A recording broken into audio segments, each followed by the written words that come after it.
Bonjour, ici Chantal Laberge, naturopathe, clinique d'irrigation Laberge. Alors aujourd'hui, j'ai pensé vous parler de la prévention du cancer du sein.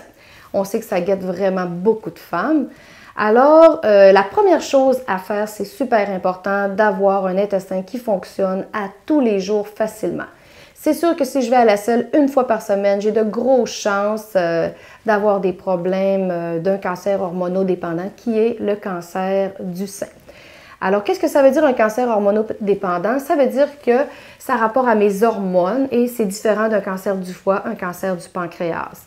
Alors, c'est un surplus d'hormones qui va se jeter normalement dans l'intestin. C'est pour ça qu'il ne faut pas être constipé. Et quand j'ai un surplus, vu que mon sang va se nourrir dans l'intestin, si je ne vais pas à la selle à tous les jours, je vais avoir un surplus, puis il va falloir que ça aille se déposer à quelque part. Si on l'image un petit peu, le corps va dire où est-ce que je pourrais aller déposer mon surplus d'estrogène. Alors à ce moment-là, est-ce qu'un foie c'est trop important? Oh oui, je ne le mettrai pas là. Un rein, non, c'est trop important. Par contre, je pourrais aller le déposer où le sein? Alors, dans mon sein, j'ai des récepteurs.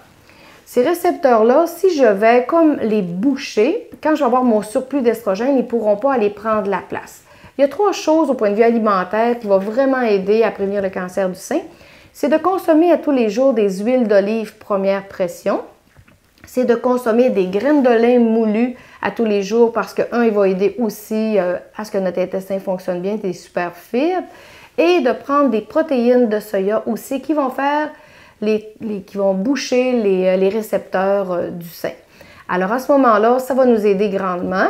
Alors, aller à la selle à tous les jours, manger ces trois aliments-là nous donne une grosse chance.